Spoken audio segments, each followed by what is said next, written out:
महाभारत में दो चरित्र हैं ऐसे जिनको बहुत कम गाया जाता है, लेकिन उनके चरित्र से बहुत सीखने को मिलता है। पहला कर्ण, दूसरा एकलव्य। कई लोग विपत्तियों में घिरकर, मुसीबतों में घिरकर नास्तिक बन जाते हैं। कई लोग कैसे बन जाते हैं कि धर्म ही परिवर्तन कर लेते हैं। जो लोग कहते हैं कि मैं नास्तिक होता जा रहा हूं, क्यों?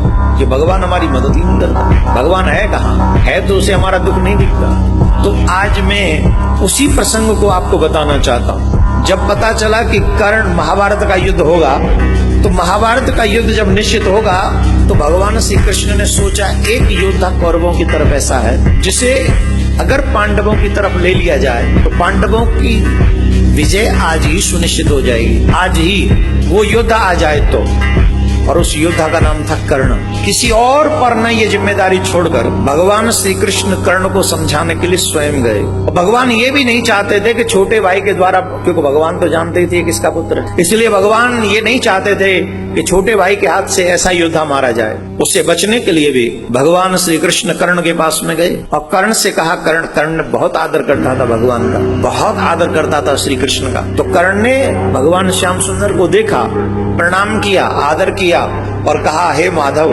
बताओ मैं आपकी क्या सेवा कर सकता हूँ। भगवान श्याम सुंदर ने कहा, कर्ण ये बात सुनिश्चित हो चुकी है कि युद्ध होगा, और मैं ये नहीं चाहता हूँ कि तुम युद्ध अधर्म के पक्ष की ओर से करो। ये जगत जानता है कि दुर्योधन अधर्म के साथ युद्ध कर रहा है और पांडव धर्म के साथ युद्ध कर रहे हैं। पांडवों के साथ धर्म है, कौरवों के साथ अधर्म है।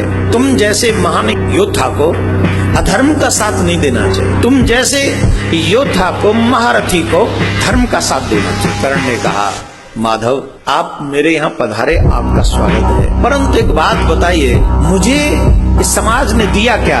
जिस दुर्योधन को आप कह रहे हैं वो अधर्मी है, सच कहूं तो आज मेरे पास जो भी कुछ है वो दुर्योधन का ही दिया हुआ है। ये जो मान है, ये सम्मान है, ये जो राज्य है, मुझे सिर्फ दुर्योधन ने दिया। मैं जानता हूं मैं राधेय नहीं, लोग मुझे राधेय कहते हैं, पर मैं ये जानता हूं कि मेरा जन्म भी किसी क्षत्राणी के गर्भ से हुआ है। मैं ये जानता हूं कि मेरा जन्म भी किसी क्षत्राणी के गर्भ से हुआ है। मैं सूत पुत्र नहीं हूं, लेकिन मुझ जैसे बालक को जन्म लेते ही किसी माँ ने त्याग दिया, तो इसमें मेरा दोष है? मेरा क्या दोष है? मेरा क्या दोष है? वो तो उस माँ का दोष है जिसने मुझे जन्म दिया। मुझे जन्म ही क्यों दिया, और जन्म दिया तो मुझे त्याग क्यों दिया?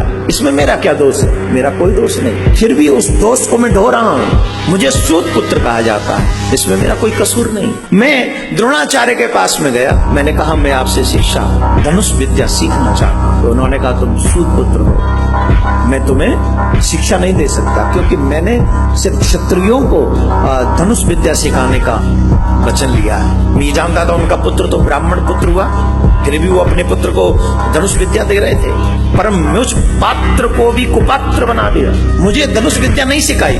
क्या ये मेरा दोष था कि मेरी माँ ने मुझे जन्म लेते ही फेंक दिया, छोड़ दिया, त्याग दिया? मुझे सूत पुत्र कहा गया। मेरे योग्य होने पर भी द्रोणाचार्य ने मुझे विद्या दान नहीं दिया, ये मेरा दोष है। इतना ही नहीं, कृष्ण मेरे गुरुदेव परशुराम भगवान, एक ने क्षत्रिय न होने की वजह से मुझे विद्या दान नहीं दिया, धनुष विद्या नहीं सिखाई, और दूसरे ने मुझे क्षत्रिय समझकर ये शाप दे दिया कि तुमने जो विद्या सीखी है ये तुम्हारे काम नहीं आएगी, तुम भूल जाओगे।